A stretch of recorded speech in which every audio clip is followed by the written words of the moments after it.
So, we're back with another Frankenshrine episode. Articles of the Frankenshrine, episode 7. This is part 7. Holy cow. I want to start off with two masks that you've already seen these because they were in the 31 Days of Halloween masks last October. But these indeed came from Frank's collection, from the Frankenshrine. And these were two super important pieces that I brought home.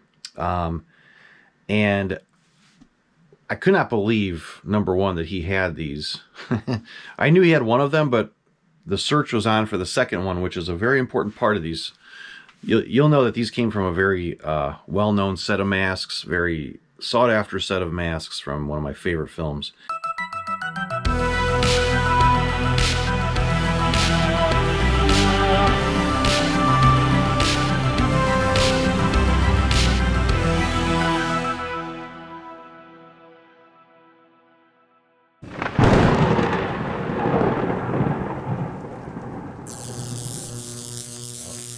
Yes, Halloween 3 masks. Real deal pumpkin and witch from 1982. The pumpkin head and the green witch. And like I said, these were way back in the 31 Days of Halloween episodes. But I used to go to Frank's house and I saw this pumpkin mask down there. And I'm like, oh my God, Frank, you've got a H3 pumpkin sitting here. And it was so gorgeous and the paint was vibrant and beautiful. And I started looking at it. And then I noticed it had a shamrock on the side. And I'm like, my God, you truly do have everything. You've got every mask, every rare mask, every mask I'm dying to find. He's got them there. So, as I've said in the previous Halloween 3 videos, that the shamrock versions are definitely rare, and it is a very, very, very good possibility that this mask was on screen at some point in time during the filming of Halloween 3.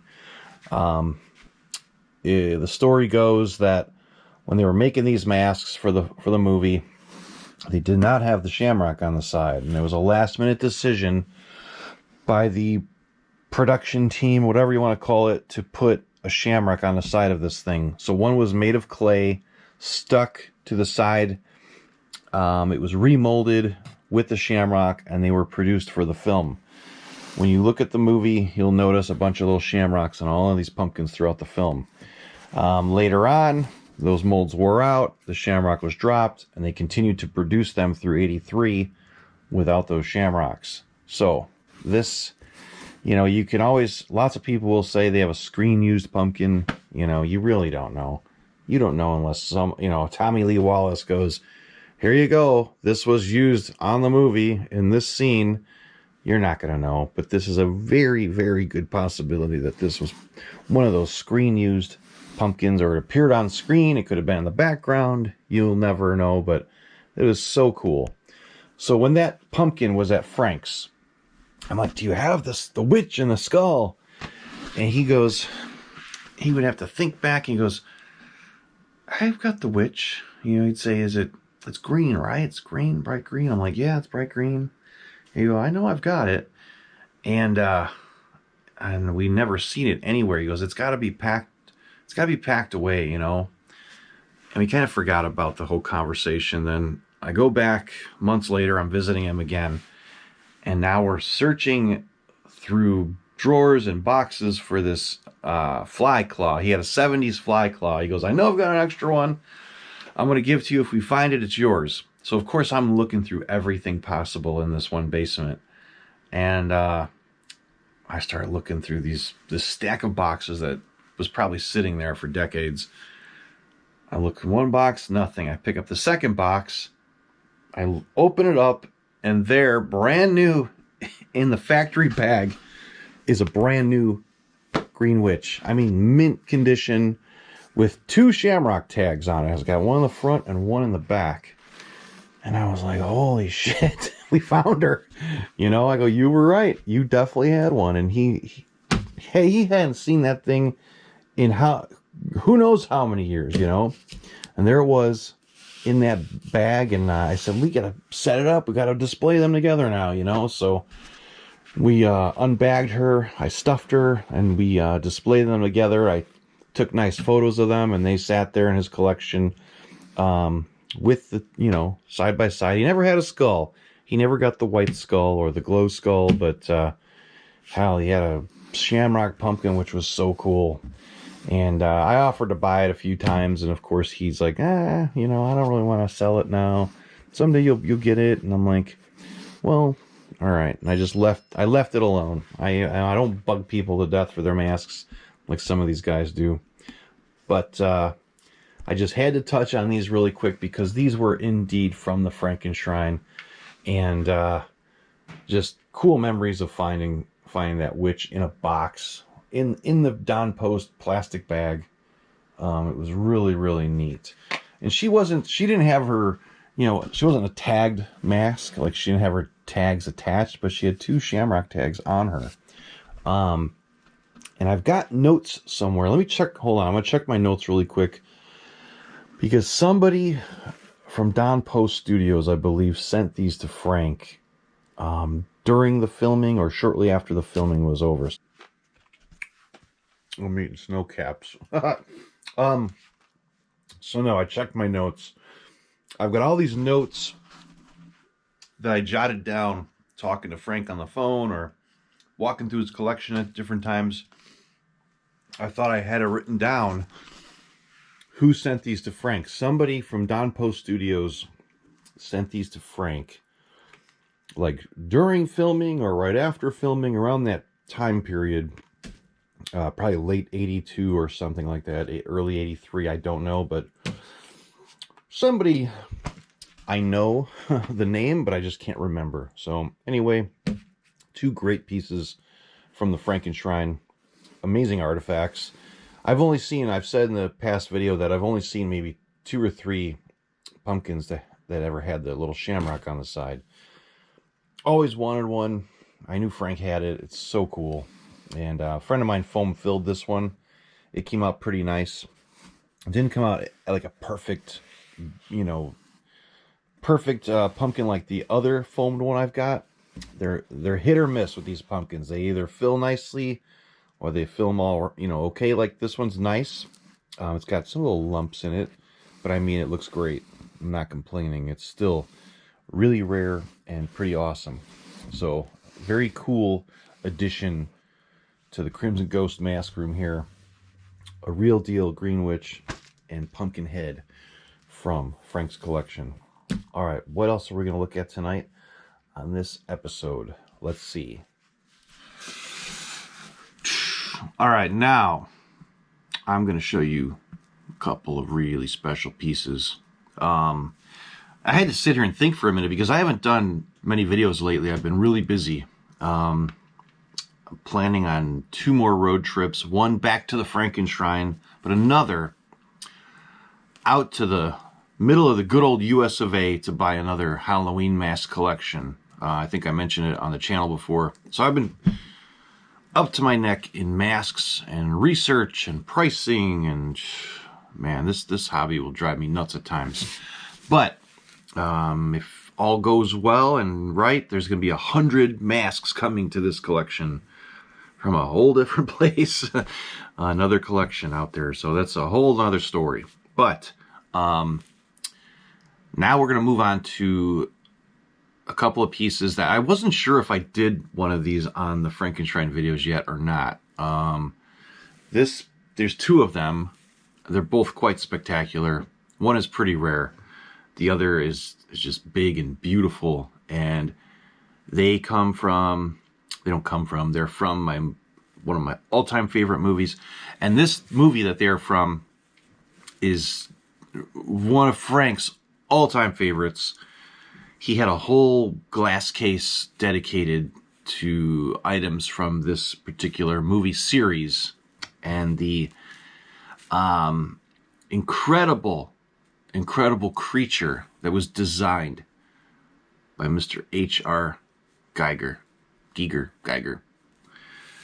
Yes, the good old alien. I'm going to show you tonight 2 spectacular alien heads. that I never thought I would own, honestly. Of course, Frank had these, and until I met him, I seen one in person once. I'll hold that for the story. Hold on. Let me get the first one, and we will go from there.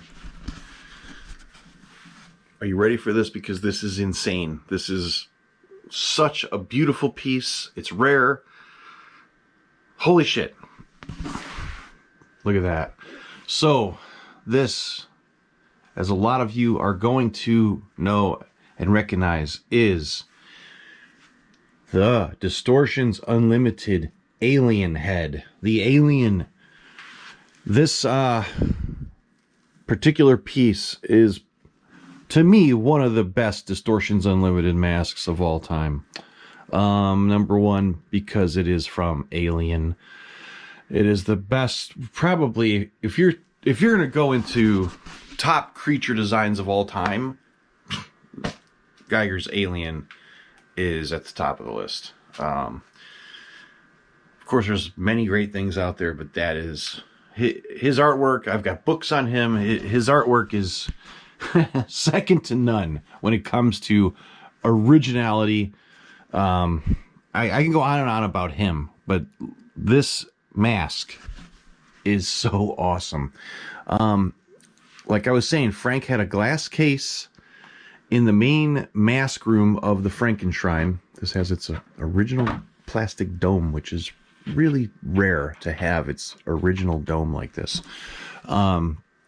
He had a glass case. It fits under perfect. It's just not, I gotta stuff it a little better, I think.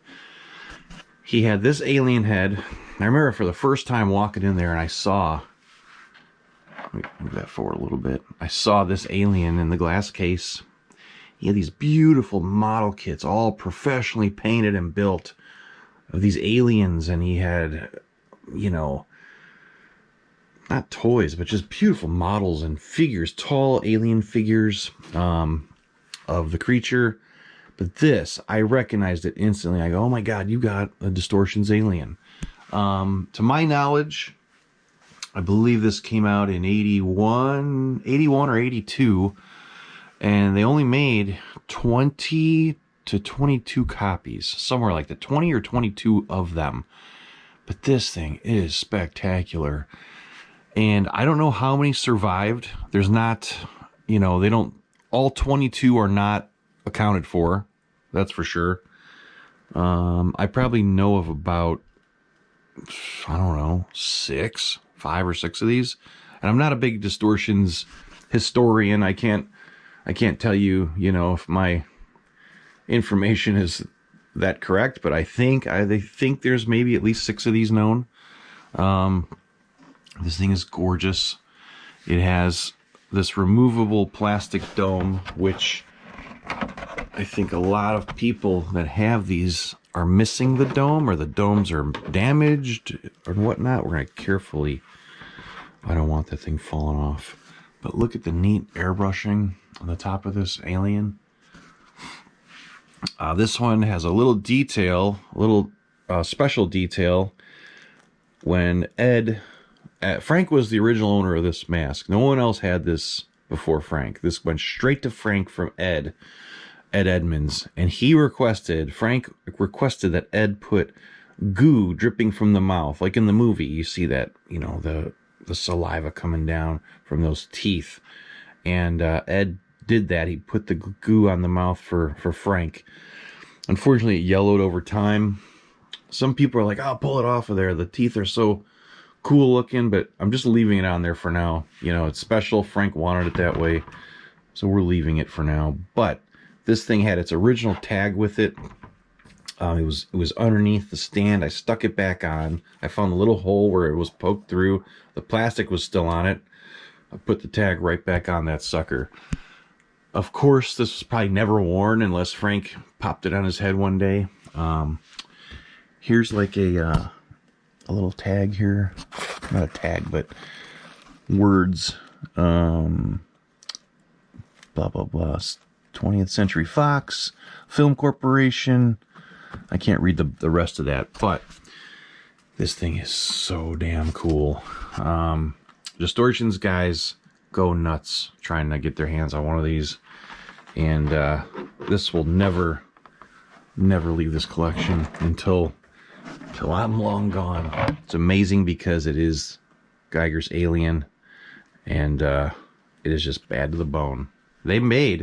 Distortions made like a chest piece, they made hands, they made feet, they made a whole life-size figure you could buy of the Alien, but this is the awesome mask.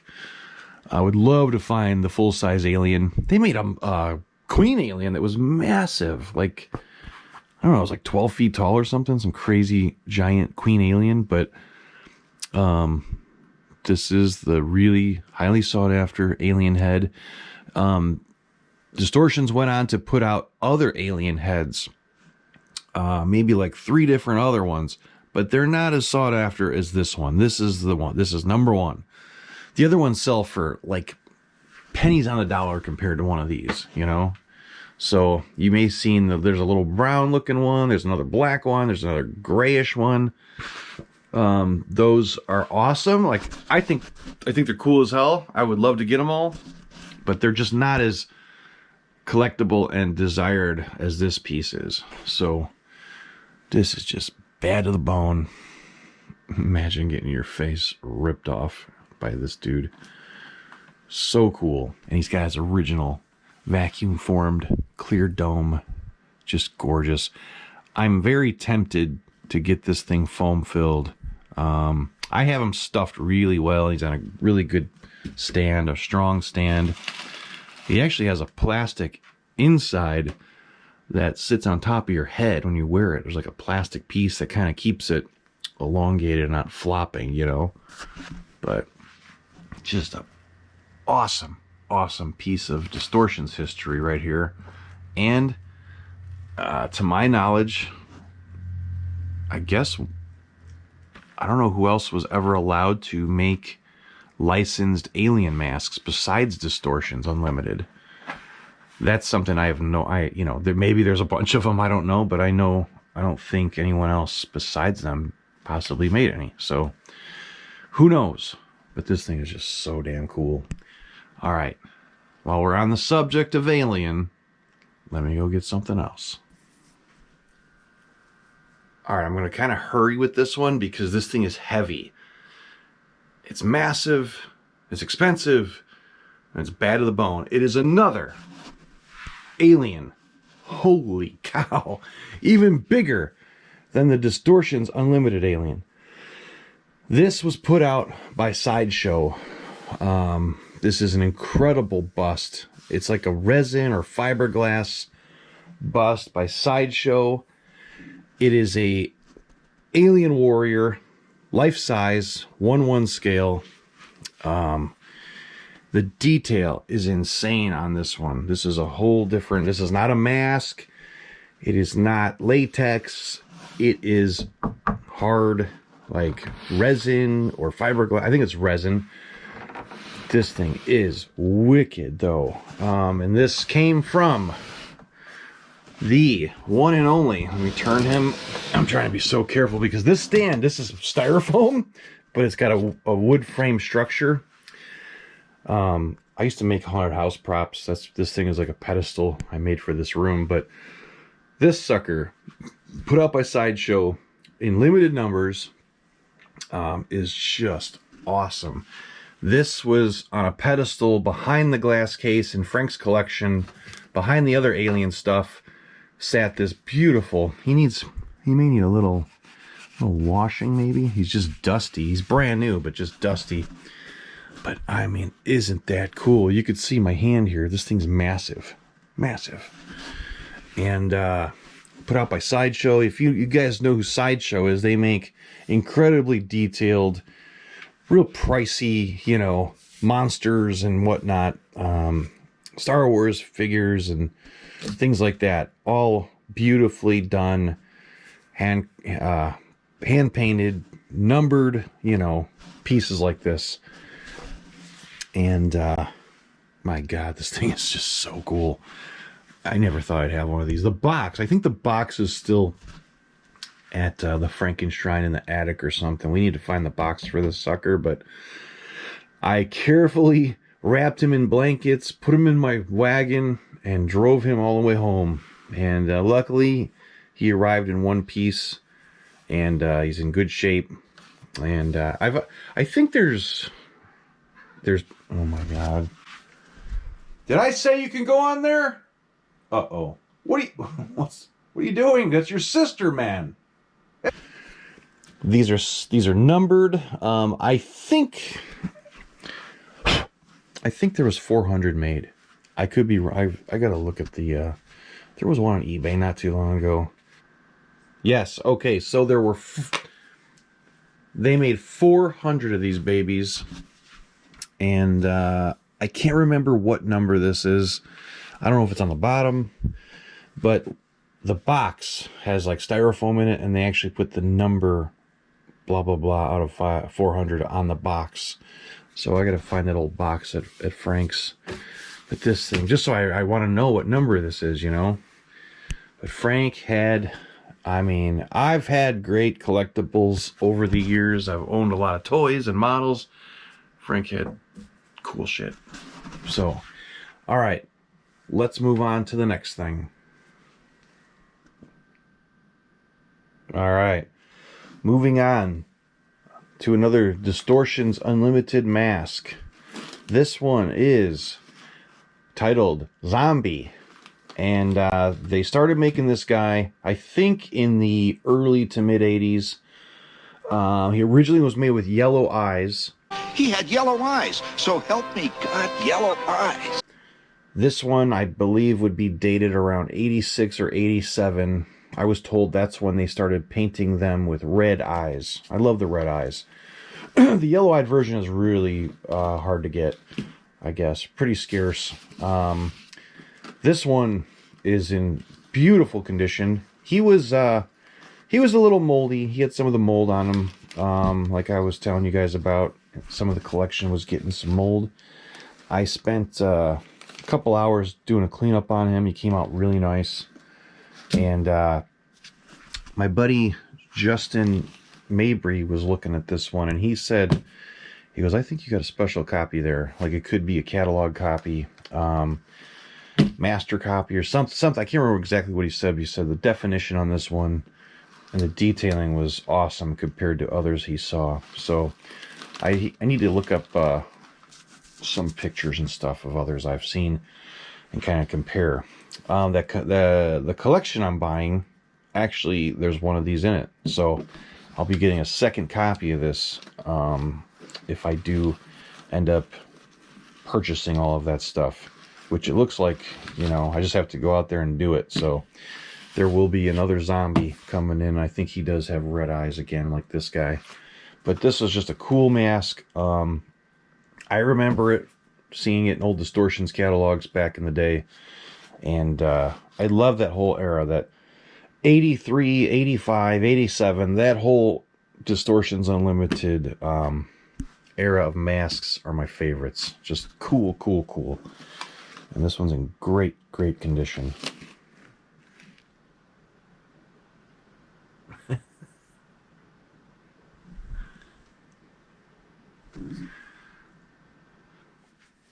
So, one thing I've got to point out, this is one of my favorite masks in the collection. This is my white Timberwolf. It debuted from Dompo Studios in 1977. It was in the movie Kiss Meets the Phantom of the Park, or something like that. I think that's what it's called. But anyway, this is not from Frank's collection. I scored this years ago. This is a brand new, tagged, unworn copy. I had it foam filled. One of the nicest copies known to exist of this mask, right? I'm at the Frankenshrine on my last trip. Frank's brother and I are digging through boxes. Remember, I found the little puppet back there. We're looking through all these cool boxes in this closet, finding all these old horror treasures, you know. And then I bring home some bags of hands, you know, rubber hands in clear bags, never opened. I really didn't know. I grabbed a few pair, you know, I brought them home, and I happened to open one of the bags, And what do you know? There was a freaking pair of white Timberwolf gloves from Dompo Studios. Brand new. Never even taken out of the bag. Which, these are so hard to find. It's crazy. I've never seen a pair of real white ones. Factory Don Post white hands to match this mask. Nobody, I'm telling you, it's insane. So this one's got some weird discoloring behind the fur here. Like, who cares, right? This is unbelievable that these were in there. So I am going to, and they're not like hard as a rock. Thank God. They were stored away in a closet. Is there something inside of this one? This one, no, they're... So I'm gonna do my best to warm these up and get the shape somewhat normal, and then have them foam filled. If I can get these filled and they come out beautifully shaped, and I can display these suckers with this mask, I'm gonna go insane. All right, that is something I never ever thought I would have, is a matching set of hands to this sucker. So that would be unbelievable if these turn out the way I think they will. And they're not far off from coming back. Like, they're somewhat soft. They're kind of like, they're in good shape as far as shape. They're not flat as a pancake. The fingers are actually rounded somewhat. So we're on the right path already with going towards restoring them. So, holy cow. That is one thing I had to point... Oh my God. One thing I had to point out, because that was an exciting find, bringing those home to the collection here. All right, we're going to close out tonight's episode with two awesome and massive Death Studios masks. These are so cool. So, on the left, you've got this alien head here. This was a John Smith sculpt. It debuted in 1998. It was available in two colors, gray and, like, I think a yellow. I guess yellow. Gray and yellow. This is the yellowish version. There is a gray one that they produced. On the right, you have Sardonicus. This is a crazy, I don't know, demon, I guess. Would you call him a demon? I don't know. Elf, demon, monster. Just cool, awesome expression. I don't remember the date on this one. Let's see if there's any info on the back. No, there's no stamps or anything on the back of this guy. Sometimes Jeff will have dates on a lot of the older masks, and some, I guess, new ones too, but this thing is pretty impressive. I love the size. Both of these are gigantic. I'll put a regular mask by them. Sorry. So you can see how big these are. But I'm glad that it looks like the camera is picking up the true color of this guy. If I photograph him, he doesn't look as green as he is.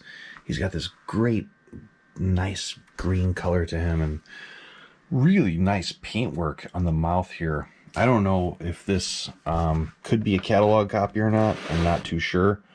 But just an awesome mask. Frank had characters... I'm more of a monster guy, and vintage monsters, 50s, 60s, 40s, all different characters. But he bought weird monsters that I probably would never have looked at twice as a kid growing up. Now I have this major appreciation for a lot of the characters he bought and collected over the years. And as you can see, his collection was all over the place. Look how gigantic. Look at my hand here next to this mask. I mean, it's massive. Let's get a regular Don Post mask. and stick it next to these. So here's a Don Post Dracula. Hang on. Like, look at that. Look at the size difference. Crazy, huh? Crazy that that fits on a human head. It's so small. And that is just huge. I wondered if this had padding inside of it, you know, like in the top or whatever. This is foam filled. This one is foam filled. So I'll never know. But let's get this Post Dracula out of here. A friend of mine's dying to get this Dracula from me, and I just don't want to give it up. Do I, Gene? I know you want it so bad, but it's like the nicest one I've seen. I'm in love with it. It doesn't have that splotchy paintwork that a lot of them have. It's got this just awesome look about it. He wants it because of the blood. I want it because it's gorgeous. So anyway, back to these. They're gigantic. 1998. I don't know if this was a late 80s or early 90s, mid to late 90s character. That's one thing I'm going to have to research. But it is cool as hell. Just two massive Death Studios pieces to come out of Jeff's awesome mask factory out in LaPorte, Indiana. And John Smith sculpt. I'm guessing Jeff probably sculpted this one. It reminds me of his work. But the paintwork is so nice on this one. The colors in the mouth are so... It's so well done. It makes me wonder if this was a special copy. Because like I've said time and time again, Frank got a lot of special copies from mask makers. They all liked him, or he would just make them redo so many things that they would just send him their best copies right off the bat. So, had to show you these two because I think they're fabulous. Just cool things, and I never, as a younger mask collector, I probably wouldn't have been into them. I would have been more looking at Frankensteins and stuff and skeletons, but man, the creatures and the characters and the aliens and the monsters Frank collected are so cool.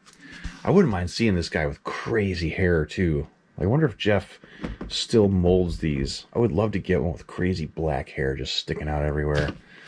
I'll have to look into that. So anyway, God, what did I show you? I showed you some really cool stuff in this video.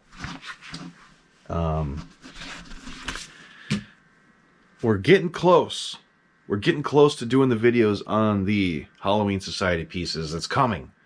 And I'm going to do some videos on other stuff I brought home from Frank's collection that are simply incredible. They're not masks. They're not made of rubber. They're made of paper. So keep that in mind. All right, so I always do this. Should I show you one more? What do you think? Yes? Yeah? All right, hang on. All right, now I'm going to show you one final mask for this episode of the Artifacts of the Frankenshrine. This one, in my opinion, is no doubt the catalog copy of one of the baddest Death Studios masks ever produced. All right?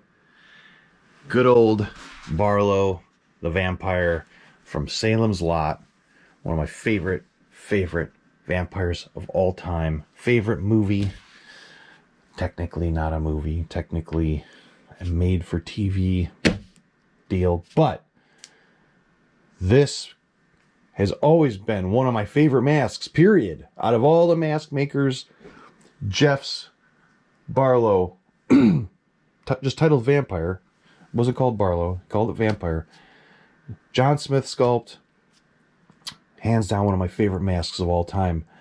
And this particular one that has sat in Frank's collection for many years, I feel is the infamous catalog copy. And I'm going to take it to Jeff soon. We're still going to do that interview. Jeff was quite busy rearranging his building and stuff. And then he got, I think he hurt his leg or something. But we are going to Jeff's again. And we're going to sit down and talk with the man.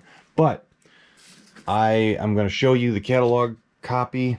Take note of the shading and the detailing and the paint on the eyes. I totally think this is the catalog copy of Barlow here.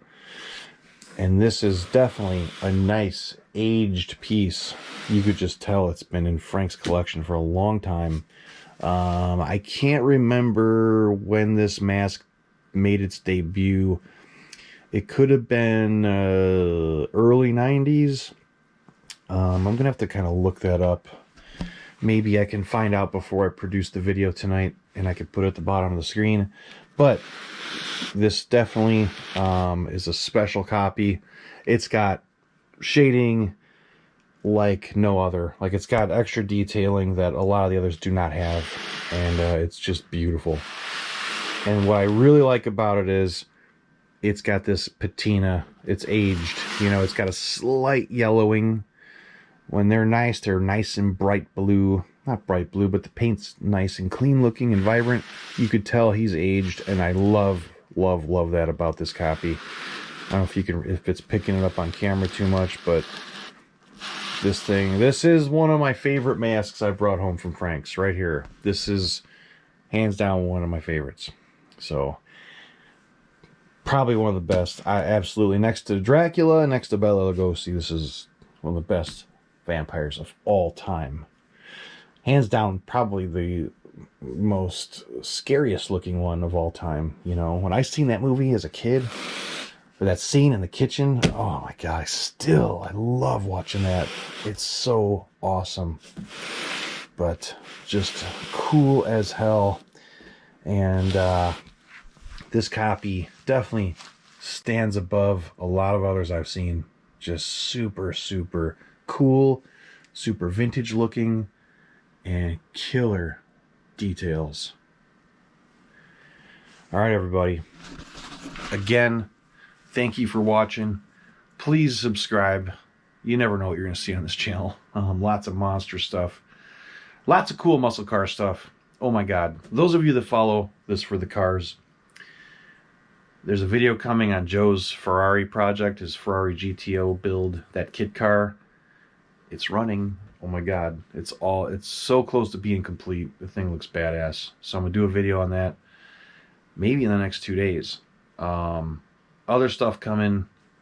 I can't even think straight right now. I'm so tired. But stay tuned. Like and subscribe. More to come. Thanks for watching. Let's go. Time to go. Out. Come on. Gotta go. Gotta go. I know you don't want to go. Come on. Out. Lights are going off. Let's go. Let's go. Come on. Get out of here. Go, go, go. Come on, go. You can't stay in here. Go on. The door's going to close. Ah! Come on. Out. Get. Go on. Get. Get out of here, you little shit.